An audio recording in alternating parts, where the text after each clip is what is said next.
যদি এই কারবালা প্রান্তরে নবীর বংশ, নবীর পরিবারবর্গ তারা যদি কষ্ট, দুঃখ, কষ্ট, লাঞ্ছনা না পায়, তাহলে ইসলামের ঝান্ডাটা ঠিকমতো বাজবে না। তার মাথা মুবারকটাকে কেটে আলাদা করে ফেলা হলো, এটাই কেন করা হলো? অন্যভাবে কেন মারলো না? এত নির্মম ভাবে, এত কষ্ট দিয়ে কেন তাকে মারা হইল? এর পিছনে কারণটা কি? যে কোনো কিছুর পিছনে অবশ্যই উদ্দেশ্য থাকে, কারণ থাকে, কিছু ঘটনা থাকে। আপনি শুধু বলবেন যে ইমাম হুসাইন আলাইহিস সালামকে এরকম নিষ্ঠুরভাবে কেন মারলো, কি উদ্দেশ্য ছিল, কি কারণ ছিল এর পিছনে, এটুকুই শুনবো। যেহেতু এটা মুহররম মাস, এটা বিস্তারিত জানা আমাদের সকলেরই দরকার।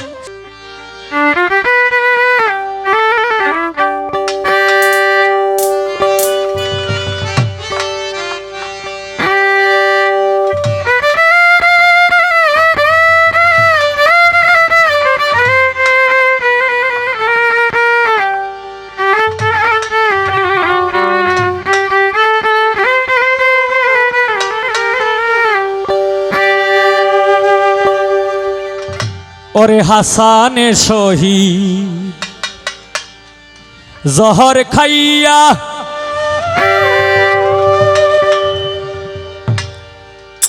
হুসেন শহীদ কারবালায়,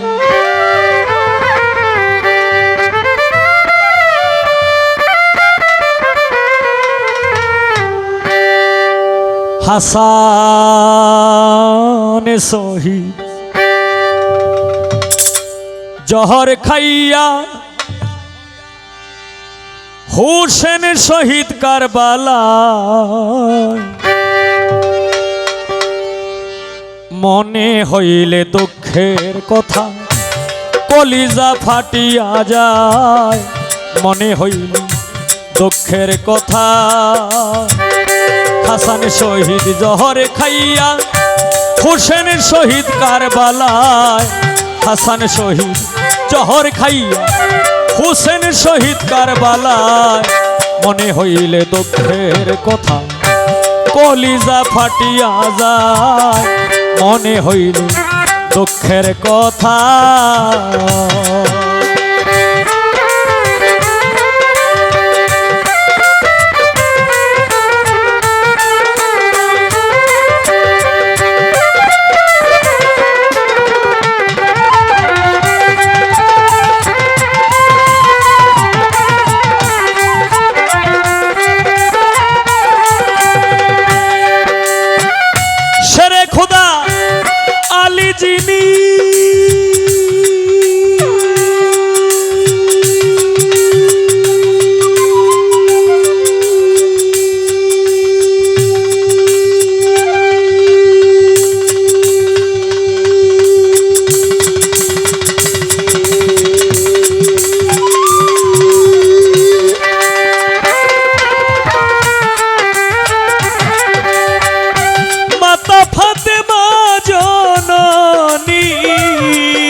নবীজির কলিজার টুকরা জানে সারা দুনিয়ায়,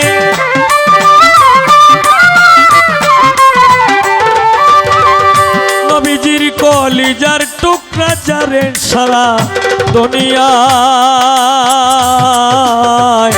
মনে হইলে দুঃখের কথা কলিজা ফাটিয়া যায়, মনে হইলে দুঃখের কথা।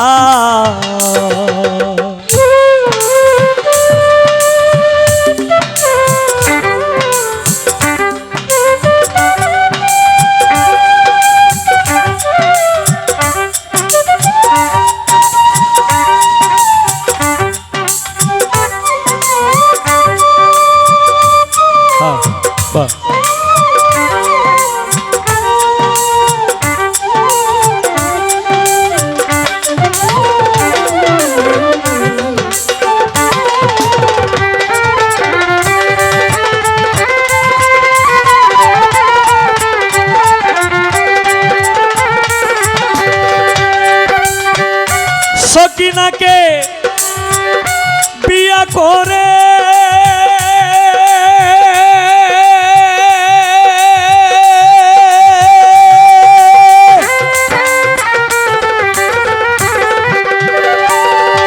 হায়রে কাশেম আর ফিরল না ঘরে।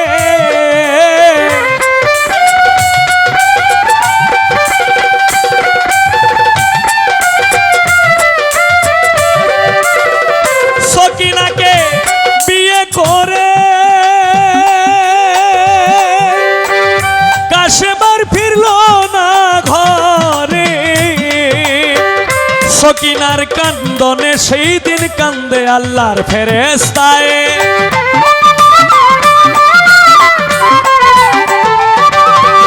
সকিনার কান্দনে সেই দিন কান্দে আল্লাহর ফেরেশতায়।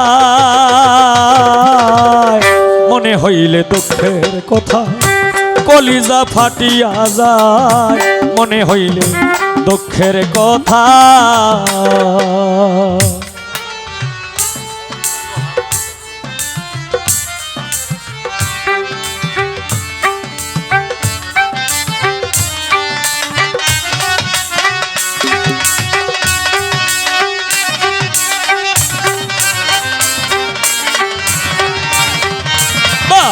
क्या बात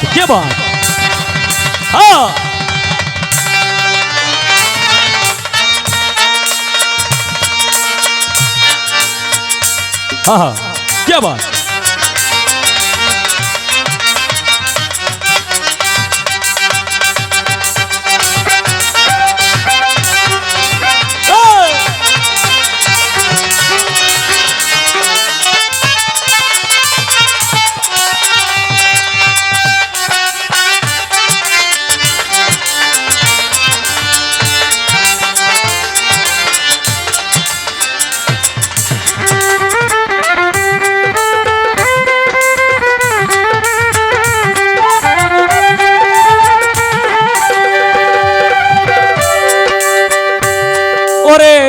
দুধের বালক কতই মরল তবু কাপের পানি না দিল।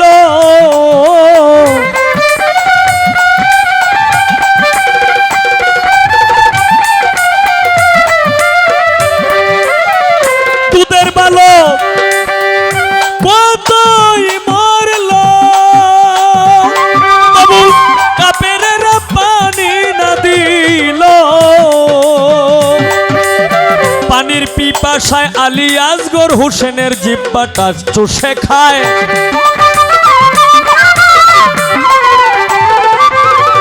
পানির পিপাসায় আলী আসগর হোসেনের জিহ্বা চুষিয়া খায়। মনে হইলে দুঃখের কথা কলিজা ফাটিয়া যায়। মনে হইলে দুঃখের কথা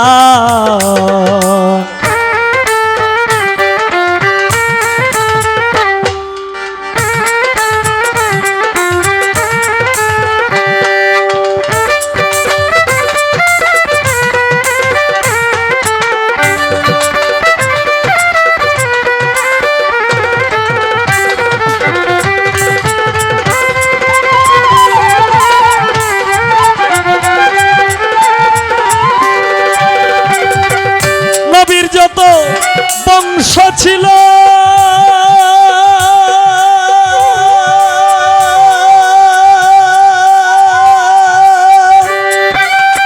কারবালাতে শহীদ হইল।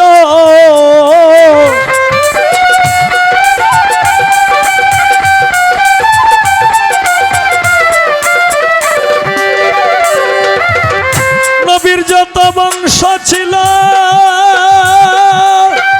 কারবালাতে শহীদ হইল। উস্তাদ সালাম কেন বেছে রইল রাখছে আল্লাহ কোন আশায়।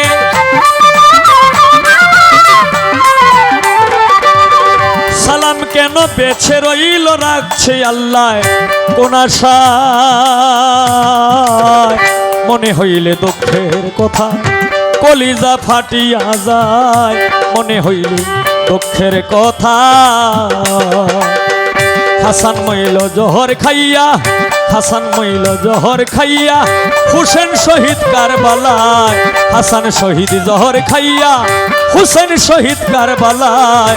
মনে হইলে দুঃখের কথা কলিজা ফাটিয়া যায়, মনে হইলে দুঃখের কথা কলিজা ফাটিয়া যায়, মনে হইলে দুঃখের কথা।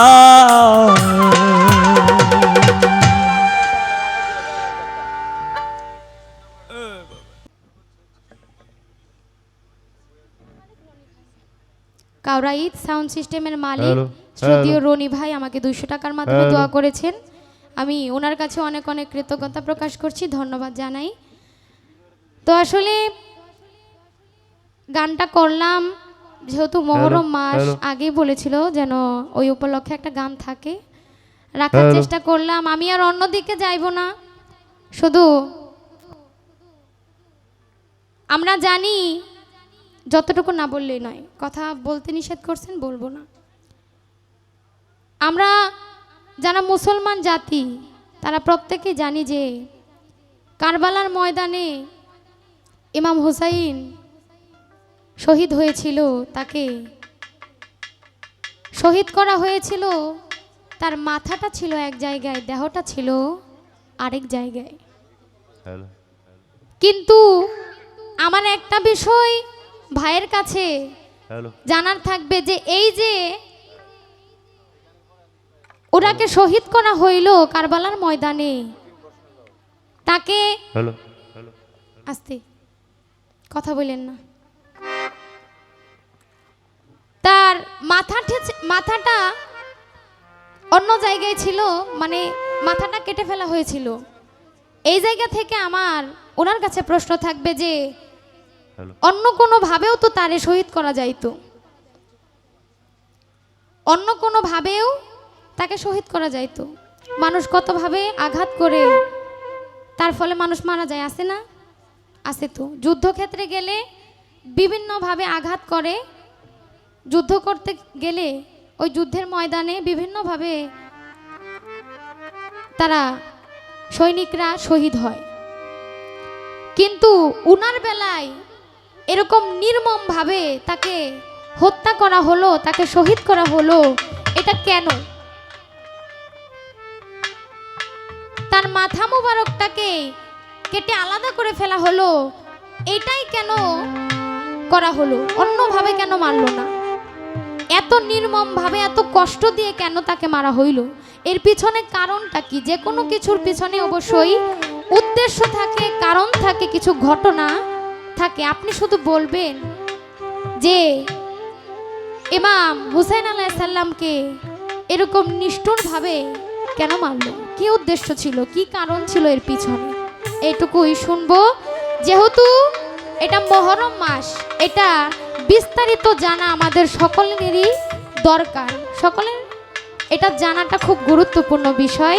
তাই এই জায়গা থেকে আপনাকে আমি একটি কথা রেখে গেলাম, অন্যদিকে আর যাব না, কারণ অন্য কোনো পথে যাওয়ার কোনো আজকে মাধ্যম বা লাইন পথঘাট কোনোটাই আমাদেরকে দেওয়া হয় না।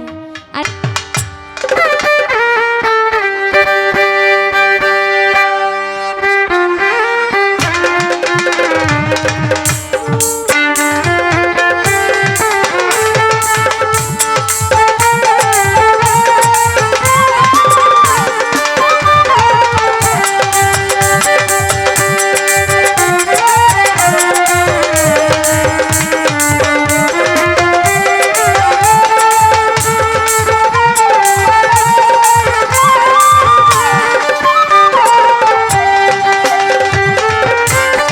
বেদনারি কলি তুমি দাও ভালোবেসে বধূ, ফুল ফোটানো ছলে আমি বরে দেব মধু।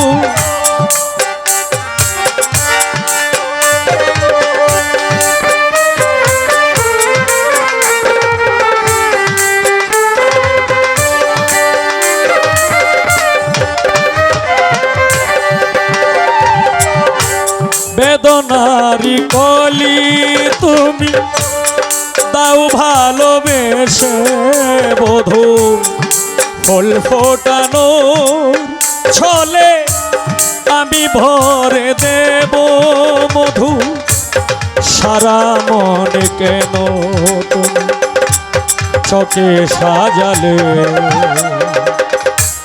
কত কি রয়েছে লেখা কাজলে কাজলে নয়ন সরসী কেন ভরেছে জলে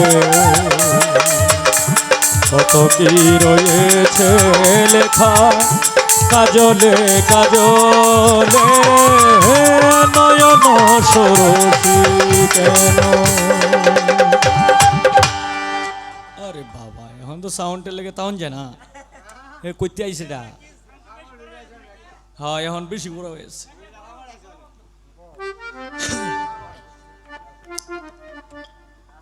এখানে শ্রীপুর থানা থেকে আইন রক্ষাকারী বাহিনীরা আসছিল, তবে একটা গানের কথা বলছিল, কিন্তু এই সে আসর শেষ না করে বসলে আমি তো আর উঠতে পারি না, হয়তো তাদের হয়তো সময় নাই যে কারণে চলে গেছে।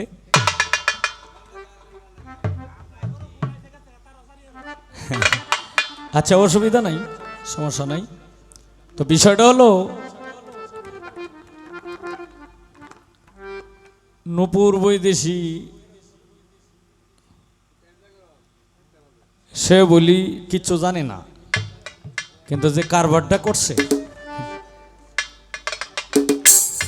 এইরকম কাম দুই একটা করলি বসরাইদের ভিতরে।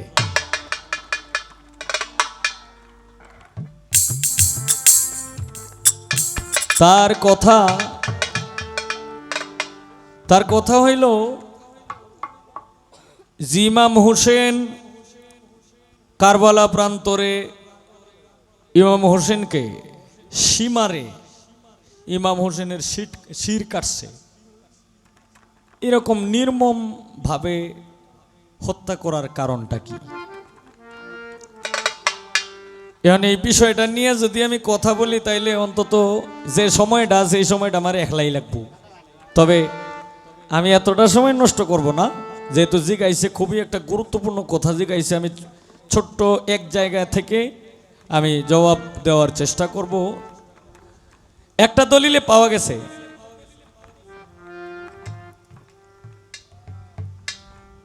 ইমাম হাসান এবং ইমাম হুসাইন যে সময় 6 থেকে 7 বছরের মানুষ ছিল,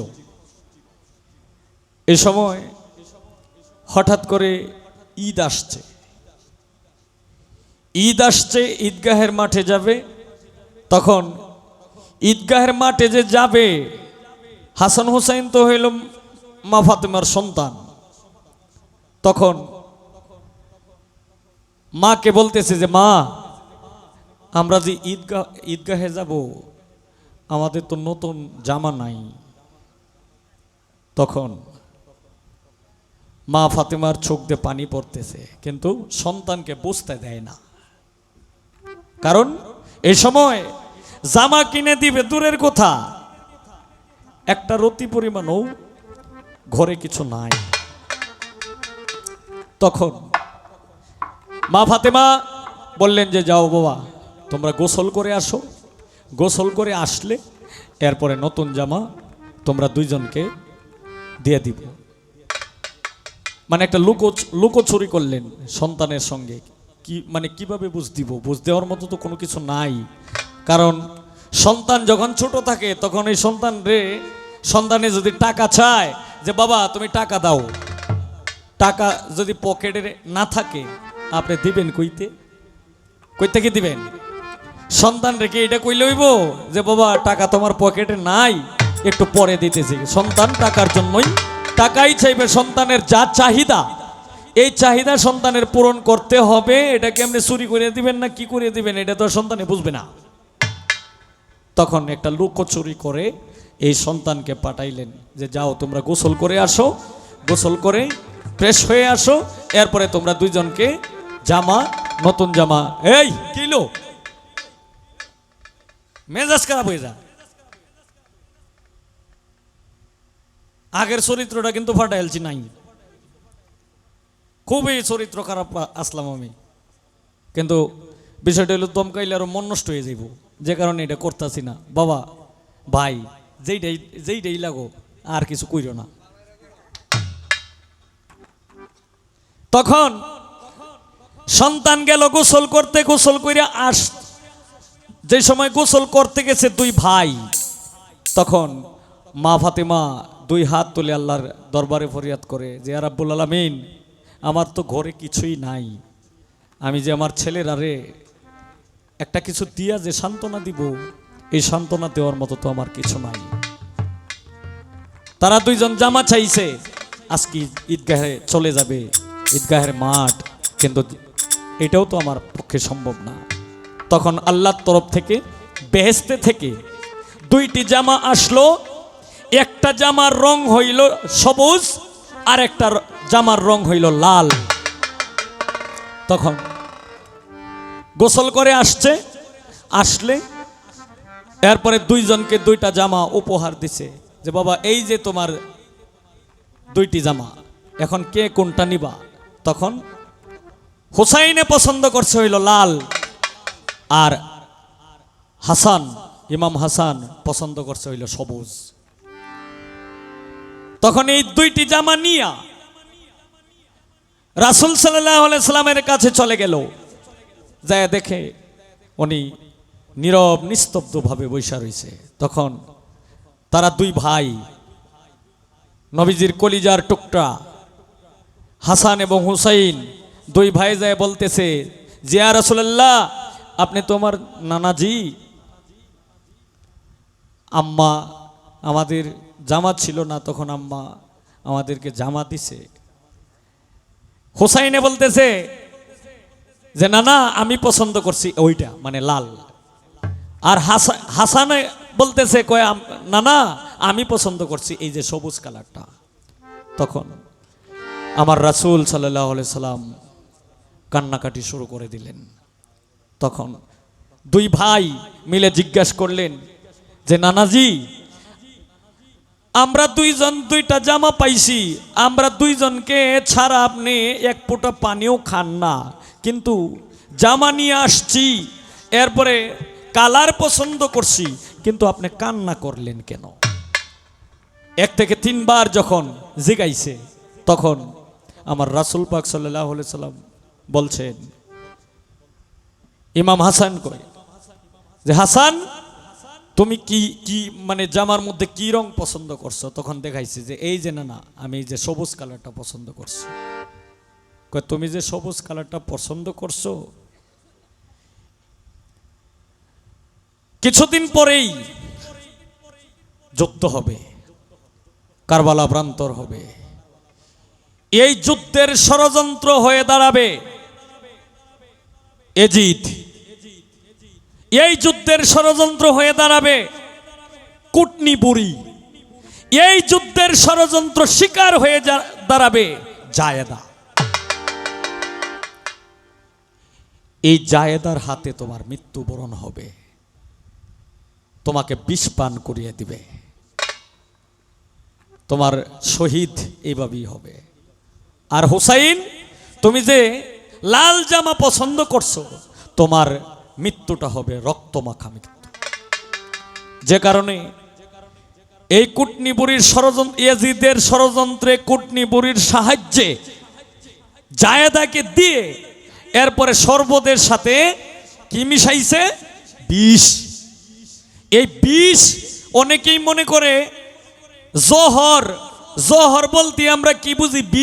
বিষ বুঝি, কিন্তু এটা কিন্তু বিষের চাইতে, এটা কিন্তু 14 তোলা বিষ না, এটা 100 তোলা বিষ না, এটা বিষের চাইতেও আরো বিষ, যেটাকে বলা হয় হীরোচ্চন্ন, যেটাকে বলা হয় হীরোচ্চন্ন। এই হীরোচ্চন্ন কি করলেন? শরবতের সাথে মিশিয়ে দিলেন, এই বিষ পান করে হাসান জহর খায়া শহীদ হইলেন। আর হুসাইন যখন কারবালা প্রান্তর শুরু হয়ে গেল, তার সাথী সঙ্গীরা শহীদ হয়েছিল, অবশেষে কাসেম, এই কাসেমও শহীদ হয়ে গেল। তার কুলে এই হুসাইনের কুলে একটা বাচ্চা ছিল, তার নাম ছিল আলী আসগর। এই আলী আসগরও শহীদ হইল। অবশেষে হুসাইনের শিরও কাটছিল কে? সীমার। এদিন বার ছিল শুক্রবার, বার ছিল শুক্রবার, ওয়াক্ত ছিল জহুরের ওয়াক্ত। কিন্তু এই কারবালা প্রান্তরটা যে কয় সালে হয়েছিল এটা কি আপনারা জানেন ভাই? সকল জানেন না।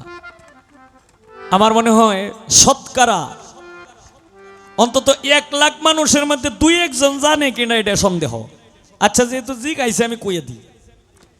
এই কারবালা প্রান্তরটা হয়েছিল, হিজরি ছিল 61। মনে রাখো, ভবিষ্যতে কাজে লাগবে। হিজরি ছিল 61, সাল ছিল 55 সাল, মাস ছিল 5 মাস। এই যে হাসান এবং হুসাইন জোহরে কোহরে শহীদ হওয়ার কারণ মূলত এটা রাসূলেরই মুখের বাণী ছিল।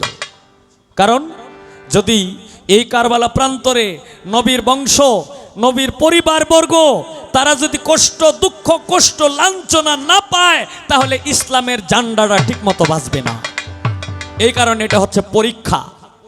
এই পরীক্ষা স্বরূপ ওনাদেরকে একটা দুঃখ কষ্টের মধ্যে এই পালানো হইছে। আর আমার রাসূল হইল সাইয়্যিদুল মুরসালিন, উনি সর্বপ্রথম নবী, উনি সর্বশেষ নবী। সাহাবাগণ আসহাবগণদেরকে নিয়ে যখন বৈঠক, ভাব বৈঠকি অনুষ্ঠান করে, তখন আমার এই রাসূল সাল্লাল্লাহু আলাইহি সাল্লামের আসহাবগণ অথবা সাহাবাগণ যখন জিজ্ঞেস করলো যে ইয়া রাসূলুল্লাহ, আচ্ছা এই পৃথিবী যখন কোনো কিছুই ছিল না, আগুন, পানি, বাতাস, মাটি, নূর যখন জ্বলে জ্বলাময় ছিল, তখন সর্বপ্রথম কি সৃষ্টি করলেন? তখন আমার রাসূল জবাব দিলেন যে এই আল্লাহ হইল সৃষ্টিকর্তা, আল্লাহ হইল স্রষ্টা, আল্লাহ হইল আমার স্রষ্টা, আল্লাহ হইল আমার প্রিয়, আল্লাহ হইল আমার মাতার তাজ। এই আল্লাহ সর্বপ্রথম সৃষ্টি করলেন তোমার নবীর নূর। এই হইল বিষয়। আমি আর এর চাইতে বাড়ায় আর বলার দরকার নাই। এই যতটুকু জিগাইছে এতটুকু না বললেই যতটুকু না হয়, আমি এগুলি বলার চেষ্টা করলাম। কিন্তু একটা গান শুনলাম, মুর্শিদ পরশ মণি গো লোহারে বানাইছে কাঞ্চা সোনা। এখন তার গানের পিছনে আমার একটা গুরু বিচ্ছেদ গান আয়া পড়ছে। তো রাত্র যেহেতু 2টা বাজে, আমি এখন এখানে তো অনেক পীর সাহেবের পীর মাশায়েখদের ভক্তরা আছে, এর মধ্যে গিয়াসউদ্দিন হায়দারি সাহেবের ভক্তবৃন্দরা এখানে আছে, মাইজভান্ডার শরীফের ভক্তবৃন্দরা এখানে আছে, বিভিন্ন তরিকার আওতা ভক্তরা এখানে আছে। তাদেরকে উদ্দেশ্য করে আমি একটি গুরু বিচ্ছেদ একটি গান করব। তারপর গানটা গাইয়া লই। এখন তারে কি আমি কোনো কিছু জিগাইয়াম না জিগাইতাম না, এটা আমি ভালোভাবে চিন্তাটা করিয়া লই। আসছি, সবাই দোয়া করবেন। ধন্যবাদ।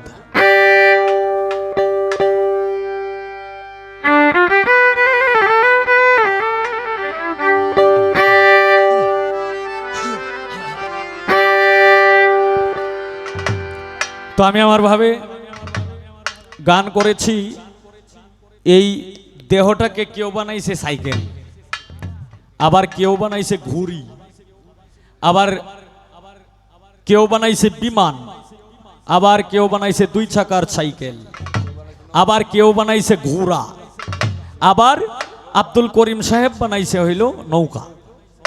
তাই এই রশিদউদ্দিন সাহেব এই দেহটাকে বানাইছে হইল মেন্টাল, মানে হামলাইট। আগের দিন তো হামলাইট আছেন না, কারেন্ট তো ছিল না, কারেন্ট জেনারেটর এগুলি কিন্তু প্রচলনটা কিন্তু আগে তেমন বেশি ছিল না। সৌরবিদ্যুতেই আইছে গত বর্ষ দিন, আমি যতটুকু জানি। তো আগে হামলাইট আছেন, এই হামলাইটের ভিতরে একটা মেন্টাল, এই মেন্টালের মধ্যে এই একটা স্প্রিং টাইট দিয়া এরপরে এখানে আরেকটা স্প্রিং আছিল, মানে যত হাওয়া দিছে তত বাড়ছে, আলো বাড়ছে। যেই হাওয়া বেশি হয়ে গেছে তখন এই মেন্টালটা হয়ে গেছে ভ্রষ্ট। তাই রশিদ উদ্দিন সাহেব গানের মধ্যে এই দেহটাকে একটা মেন্টাল বলে আখ্যায়িত করছে যে এই তুমি সাধ্য মতন তেল ভরিও, মিটার ধরে ফার্ম দিও, মিটারে বেটারা হইলে ভ্রষ্ট হইতে পারে।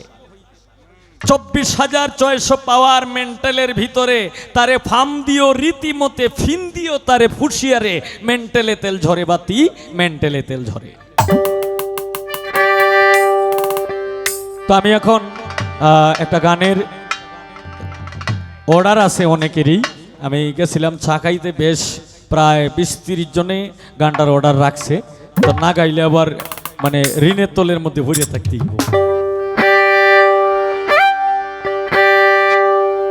ওই মসজিদে দিচ্ছে আজান, সামনে মদের দোকান, মসজিদে দিচ্ছে আজান, সামনে মদের দোকান, মন করে আনজান কি যে করি, ওরে মন করে আনজান কি যে করি, বিবেক পুরে লাগছে মারামারি, তোমার পায়ে রবি আল্লাহ কেমন করি, বিবেক পুরে লাগছে মারামারি। মসজিদ দিচ্ছে আজান, সামনে মদের দোকান, মসজিদ দিচ্ছে আজান, সামনে মদের দোকান, মন করে আনজান কি যে করি, বিবেক পুরে লাগছে মারামারি, তোমার পায়ে রবি আল্লাহ কেমন করি, বিবেক পুরে লাগছে মারামারি।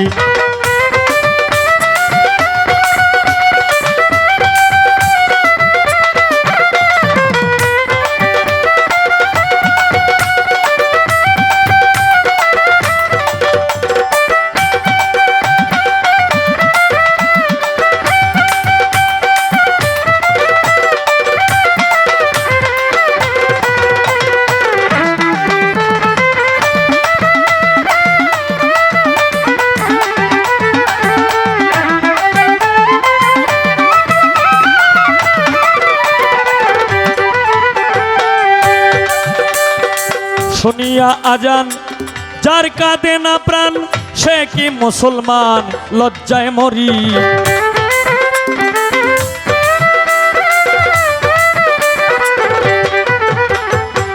শুনিয়া আজান যার কাঁদে না প্রাণ, সে কি মুসলমান লজ্জায় মরি, মুন্সির মৌলানা সবাই তো একরকম না,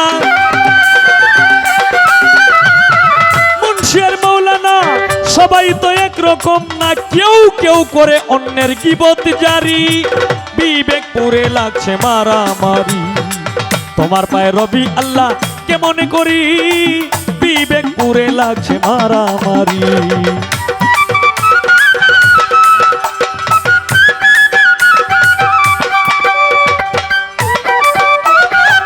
হ্যাঁ কে বাত, কে বাত, হ্যাঁ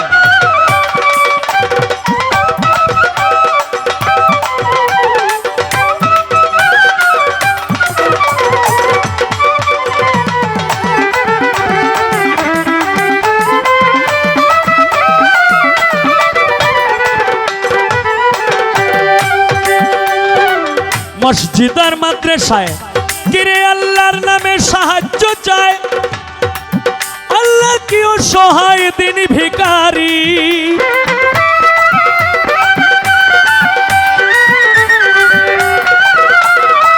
মসজিদ আর মাদ্রাসায় আল্লাহর নামে সাহায্য চায়, আল্লাহ কি ও সহায় দিন ভিখারি, দয়াল নবীজির শিক্ষা কেউ কইর না ভিক্ষা, নবীজির শিক্ষা কেউ কইর না ভিক্ষা, উপার্জন করো তোমরা পরিশ্রম করি, বিবেক পুরে লাগছে মারামারি, তোমার পায়ে রবি আল্লাহ কেমন করি, বিবেক পুরে লাগছে মারামারি।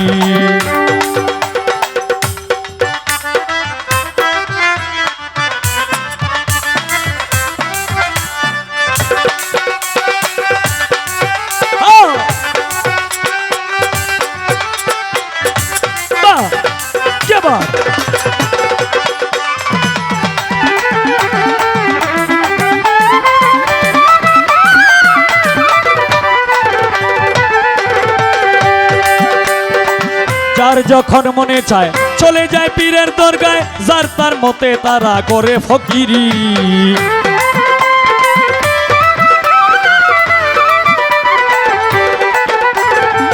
যার যখন মনে চায় চলে যায় পীরের দরগায়, যার তার মতে তারা করে ফকিরি। কেউ কেউ রাখছে নজর কোথায় বসছে গাজার আসর, কেউ কেউ রাখছে নজর কোথায় বসছে গাজার আসর, সেথায় গিয়া নেশা সেবন করি, বিবেক করে লাগছে মারামারি। তোমার পায়ে রবি আল্লাহ কেমন করি, বিবেক করে লাগছে মারামারি।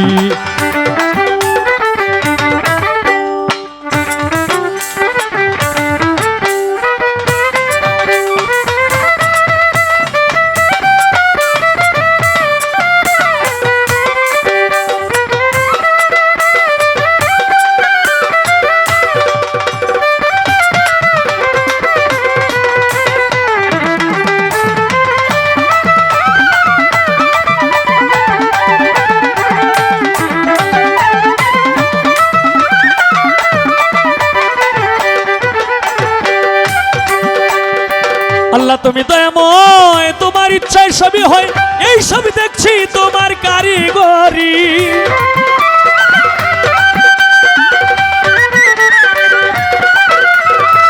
আল্লাহ তুমি দয়াময়, তোমার ইচ্ছায় সবই হয়, এই সবই দেখছি তোমার কারিগরি। ভেবে কই ওহাব মাস্টার দেখে এই সব বিচার, ভেবে কই ওহাব মাস্টার দেখে এই সব বিচার, মন করে হাহাকার কি যে করি, বিবেক পুরে লাগছে মারামারি। তোমার পায়ে রবি আল্লাহ কেমন করি, বিবেক পুরে লাগছে মারামারি। মসজিদে দিচ্ছে আজান, সামনে মোদের দোকান, মসজিদে দিচ্ছে আজান, সামনে মোদের দোকান। মন করে আলচান কি যে করি, ওরে মন করে আলচান কি যে করি, বিবেক করে লাগছে মারামারি। তোমার পায়ে রবি আল্লাহ কেমন করি, বিবেক করে লাগছে মারামারি।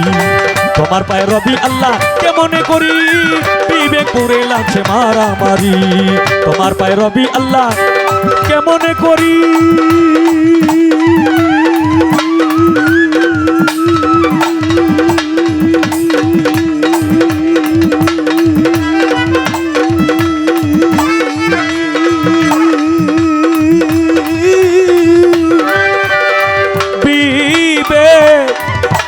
পুরে লাগছে মারামারি।